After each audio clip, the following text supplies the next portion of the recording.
नमस्कार, आप देख रहे हैं न्यूज भारत। साथियों, पाल समाज की ओर से रखा गया ये चेतना सम्मेलन आप देख रहे हैं कि यहाँ पर पहुंचने वाले हैं पूर्व मुख्यमंत्री मनोहर लाल खट्टर। आप देख सकते हैं भारी संख्या में पाल समाज के लोग ये यहाँ पर पहुंचे हैं। आप देख रहे हैं मंच की ओर आते हुए मनोहर लाल खट्टर जी मंच पर पहुंच चुके हैं। मनोहर लाल खट्टर आप देख सकते हैं लोगों को मिलते हुए। मनोहर लाल खट्टर साथ में पहुंची हैं पूरे मेयर रेणुबाला गुप्ता जी।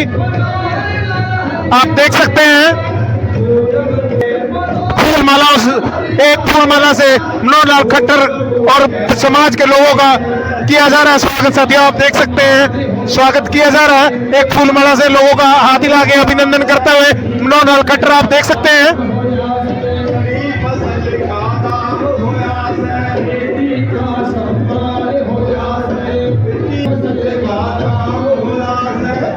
साथ में पहुंचे रविंद्र कल्याण एमएलए घरौंडा। आप देख सकते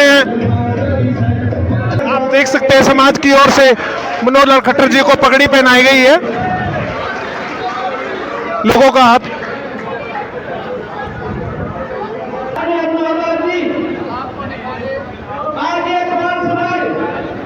जितना भारतीय जनता पार्टी के साथ कंधे से कंधा मिला करके चल रहा है, आज राजनीति के अंदर भी अपनी हिस्सेदारी मांगता है कि कितना मैं कहूँगा 99% आपके साथ पाल समाज बड़ा है। बाकी साथी बाकी समाज को राजनीति करते हुए, लेकिन पाल समाज को जितना मान सम्मान आपने दिया, पाल समाज उससे भी आगे बढ़ करके आपका तन मन धन से साथ देने का काम करेगा। जय हिंद, जय भारत, जय पाल समाज। आप देख सकते हैं मनोहर लाल खट्टर जी पाल समाज के लोगों को संबोधित करेंगे।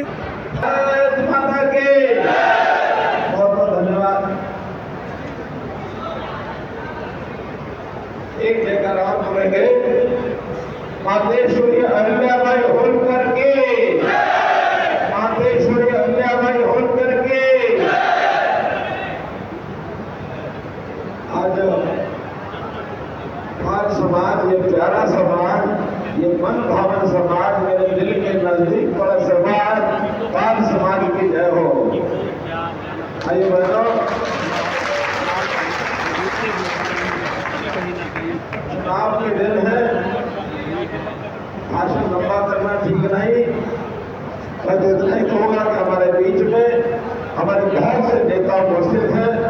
नरेंद्र कल्याण जी विधायक हैं, हमारे जिला प्रधान योजना राणा जी हैं, रेणुबाला गुप्ता यादव जी हैं, आकाश सिंह वाल्मीकि है, संजय बदला है और पाल समाज के भी बहुत से वरिष्ठ नेता हमारे बीच में हैं। इनमें और आप सब हमारे बुजुर्ग नौजवान साथी, माताओं बहनों, पत्रकार सहायता मित्रों, हमारे कलाकार बंधुओं, मैं सबका अभिनंदन करता हूँ और के आगे हाथ में करता हूँ।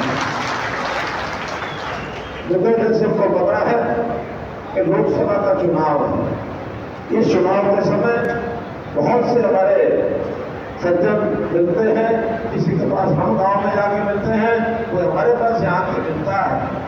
विषय तो बहुत रहते हैं, समाज की अपनी कुछ पहले से पूरी की गई मांगे, उनका जिक्र भी किया जा सकता है। नई मांगे आप लेंगे, लेकिन ये बात ठीक है, चुनाव की आचार संहिता लगी है, इसलिए नई बातों में अभी तो कुछ नहीं बोला जा सकता। लेकिन मैं आपको विश्वास दिलाता हूँ कि चुनाव के बाद 6 जून को जैसे ही आचार संहिता खत्म होगी, आपकी एक एक मांग को पूरा करने के लिए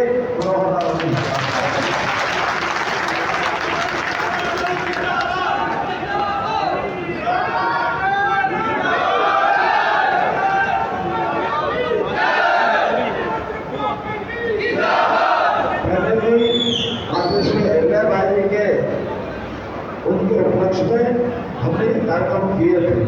उस समय कुछ बातें सामने आई थी। मुझे याद है पाल समाज की धर्मशाला ये कुरुक्षेत्र में 2 ग्रुप बने हुए थे और उस समय दोनों ग्रुपों की अपनी अपनी मांगे थी। मुझे दोनों ग्रुपों की मांगने में कोई दिक्कत नहीं आई थी, लेकिन एक शर्त मैंने रखी थी कि भाई दोनों ग्रुप मिलके एक हो जाओ तो अलग से 5 लाख दूंगा और आपका धन्यवाद करता हूँ कि दोनों ग्रुप हो गए। आज पूरा बाल समाज एकता के सूत्र में बना हुआ है और हमने अपना वायदा पूरा किया था। और ये बोलो कई बार ये विषय आए कि हमारे इस संस्थान का नाम अपनी जो आराध्य देवी है मातेश्वरी अहिल्याबाई के नाम से रखा जाए। मुझे याद आ रहा है एक हमने धनुका के अंदर लड़कियों का स्कूल, उसका नाम अहिल्याबाई स्कूल रखा था। इसी प्रकार लोहड़ी गांव में एक ITI बनी है, उस ITI का नाम भी अहिल्याबाई के नाम से रखा गया है।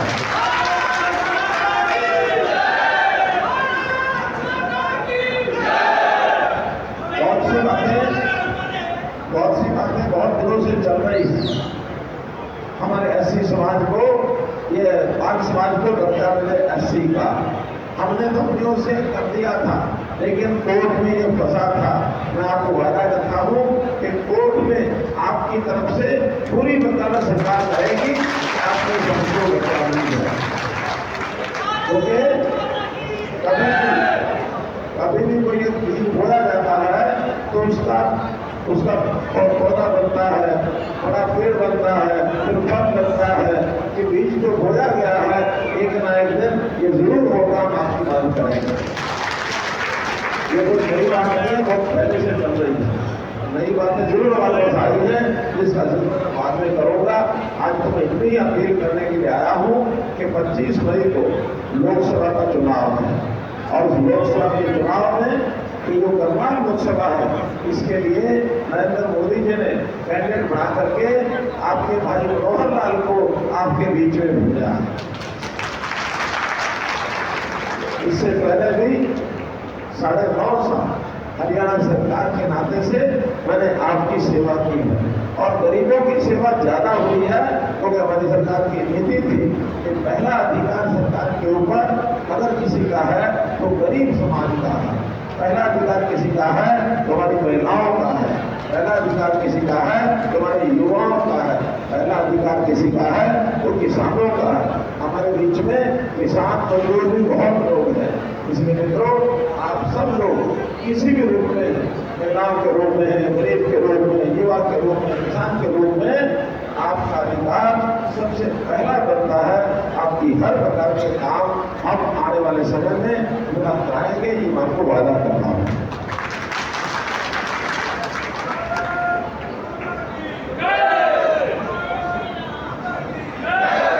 मोदी जी हमारे देश के लगातार 10 साल से प्रधानमंत्री हैं। वो प्रधानमंत्री नहीं, प्रधान सेवक बनकर के उन्होंने काम किया है, बहुत बड़े बड़े काम भी किए हैं। इतने बड़े बड़े काम कि देश और दुनिया के लोग आपको तो उंगली दबाते हैं कि इतने मुश्किल काम, कठिन काम मोदी जी ने इतने आसानी से चुटकी बजा के कर दिए और ऐसा किसी को कोई तकलीफ नहीं हुई। चाहे धारा 370 खत्म करने की बात हो, चाहे राम मंदिर बनाने की बात हो, चाहे मुस्लिम महिलाओं के तलाक की बात हो, बहुत अच्छे से। लेकिन ये तो ऐसे विषय हैं, बड़े बड़े विषय कुछ लोगों को ध्यान में आते हैं, लेकिन गरीब के लिए इतना मन में उनका दर्द है कि देश में 3 करोड़ गरीब परिवारों के लिए मकान बनाने का उन्होंने रास्ता बनाया। 3 करोड़ लोग जिनके मकान मुरम्मत योग्य थे, उनको भी 80-80 लाख का देने का काम यह करोड़ों परिवारों को दिया। और मकान भी ऐसा नहीं, हर मकान में शौचालय होना चाहिए। शौचालय यानी उन्होंने नाम रखा है इज्जत घर।